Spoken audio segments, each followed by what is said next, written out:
Hai, Assalamualaikum dan selamat sejahtera. Okey, bertemu lagi dalam minggu orientasi untuk hari ini. Baiklah, cikgu mewakili tim PBD SMK Muara Tuang akan berbual bicara dengan anak-anak pada hari ini mengenai apakah yang kita katakan tentang PBD. Okey, mungkin hari ini anak-anak hanya dengar suara. So, cikgu kenalkan diri cikgu. Nama cikgu adalah Puan Mohaini binti Muhammad. Okey, so apakah yang kita katakan tentang pentaksiran bilik darjah ataupun PBD? Okey, cikgu rasa PBD bukanlah satu perkara yang asing ataupun satu benda yang anak-anak tak pernah dengar sebelum ni, kan? Daripada darjah 1 sehinggalah darjah 6 dan hari ini anak-anak berada di tingkatan 1. PBD adalah satu kesinambungan perkara biasa yang anak-anak telah lalui daripada sekolah rendah dan ia akan diteruskan sehingga sekolah menengah. Ya, anak-anak. Okey, anak-anak boleh lihat daripada slide. PBD adalah satu pentaksiran yang berterusan dalam sesi PDPC. Okey, dalam sesi dalam kelas ataupun dalam PDPR. Okey, bagi tujuannya adalah satu, untuk mendapatkan maklumat tentang perkembangan anak-anak. Maksudnya perkembangan daripada segi kemajuan, kebolehan dan juga pencapaian yang telah anak-anak dapat.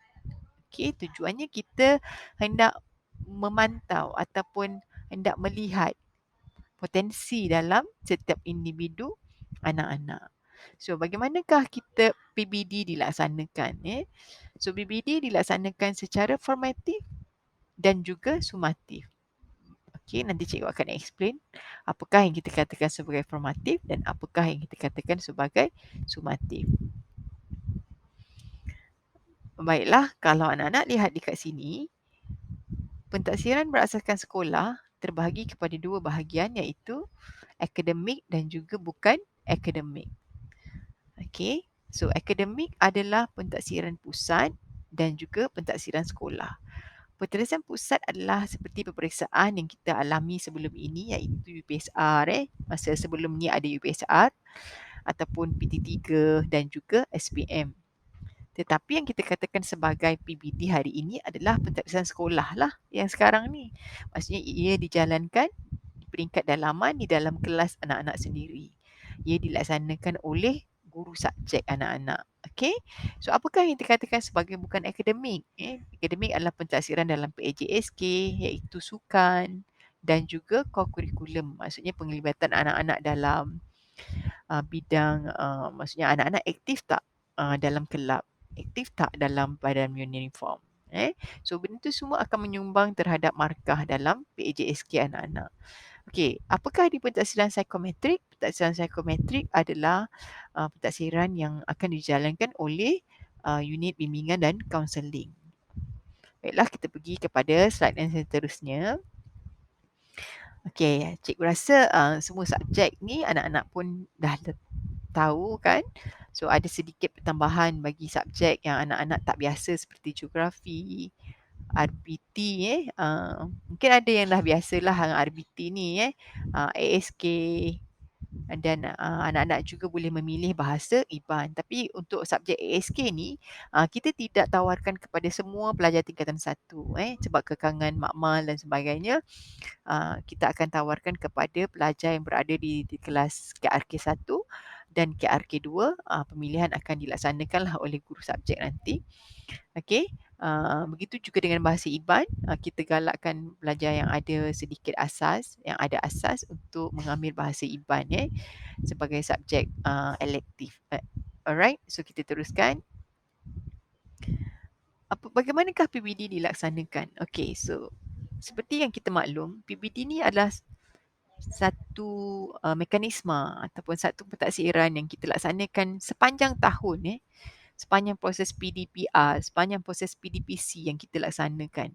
Dia bukannya pentaksiran bermusim. Contohnya masa peperiksaan pertengahan tahun, bukan ataupun masa peperiksaan akhir tahun, bukan Maksudnya dia sentiasa. Katalah anak-anak masuk sekolah daripada bulan Mac Okey, dan dia akan continuously sehinggalah penggal 3 yang terakhir nanti hingga Mac tahun hadapan.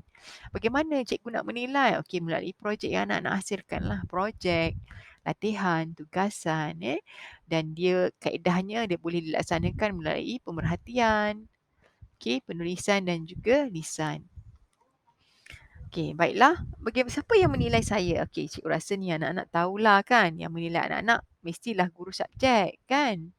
Okey, guru yang mengajar anak-anak dalam kelas ataupun dalam PDPR.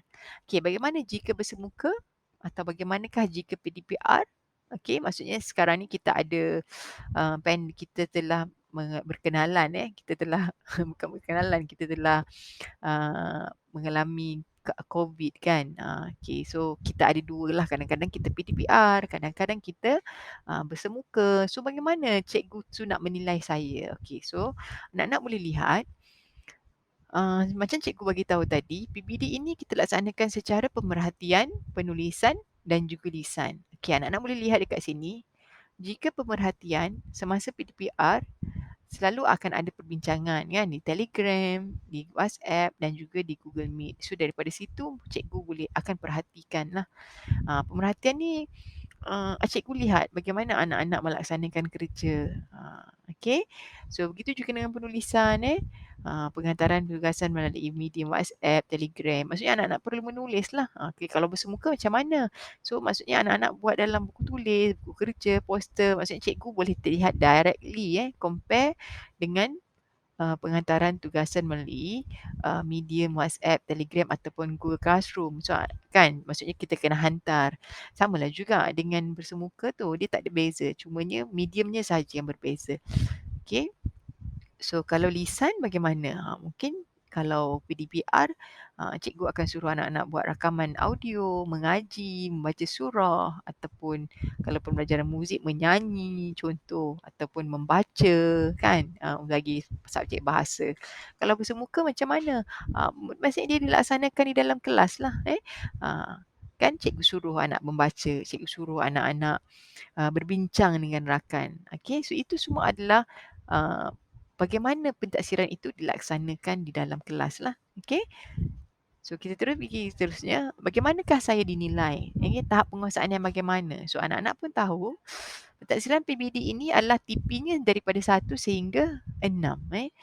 Kita ada 1 tahu, 2 tahu dan faham, 3 tahu, faham dan boleh buat dan keempat tahu, faham dan boleh buat dengan beradab. Okay. Yang kelima, kita ada semuanya dan kita boleh buat dengan beradab terpuji. Dan keenam, kita boleh buat secara misali. Okay. Misali ni maksudnya anak-anak dapat memberi contoh pada rakan-rakan lain. Maksudnya anak-anak boleh guide kawan-kawan anak-anak yang lain jika mereka ada masalah. So cikgu harap jika hari ini kita dinilai dengan cikgu kita, mungkin kita berada di dalam TP2, jangan putus asa. Ya, maksudnya kita boleh meningkatkan potensi dan perkembangan PBD kita daripada hari ke hari asalkan kita rajin dan sentiasa berusaha. Okey, bilakah laporan PBD akan diberi? Okey, kalau mengikut yang sebelum ini, laporan PBD perlu diberi kepada anak-anak dan penjaga sebanyak 2 kali iaitu pada penggal 1 dan penggal 2. Tapi jika ada sebarang update selepas ini nanti cikgu akan beri makluman kemudian lah. Okay. So yang seterusnya PBD ini adalah satu benda yang untuk melihat perkembangan anak-anak. Maksudnya untuk melihat satu potensi. Jika hari ini anak-anak berada di takuk TP1, TP2, itu yang telah dinilai oleh guru semasa sekolah rendah. Okey. Anak-anak perlu tanya kat diri anak-anak, boleh ke ataupun tak boleh. Anak boleh ke? Boleh. So of course sebenarnya kita boleh meningkatkan TP kita. Okey, anak-anak perlu rajin dengar apa yang cikgu ajarkan, menghantar tugasan pada masa yang ditetapkan dan belajar menjadi manusia yang lebih berdisiplin. Sentiasa positif untuk mencari ilmu dan buat dengan berdisiplin. So sebelum cikgu akhiri taklimat ataupun makluman mengenai PBD ini, Cikgu sukalah cikgu untuk ingatkan anak-anak, orang yang berjaya adalah orang yang selalu cari jalan. Maksudnya kalau anak-anak rasa anak-anak nak capai sehingga TP5 dan TP6, anak-anak boleh, anaklah orang itu. Maksudnya kita dah berfikir kita nak jadi orang yang boleh mencapai TP5 dan TP6, anak-anak mesti boleh, dan anak-anak perlu menjadi orang yang selalu cari jalan. Jangan selalu cari alasan. Maksudnya kita kena reflect balik diri kita, adakah kita orang yang asyik-asyik cari alasan. Contohnya macam selama 2 minggu PDPR ni kan, cikgu ada bagi tugasan, adakah anak-anak hantar tugasan anak-anak ataupun anak-anak biarkan saja. So anak-anak menjadi pelajar yang asyik-asyik bagi alasan. Cikgu tak ada lain. Cikgu saya tak ada buku. Cikgu saya tak ada kertas. So reflect diri anak-anak balik. So kalau anak-anak rasa anak-anak adalah orang yang berjaya, makanya adalah perlu merubah menjadi orang yang selalu cari jalan. So itu saja. So cikgu ucapkan semoga terus cemerlang dan selamat datang ke SMK Muara Tuang.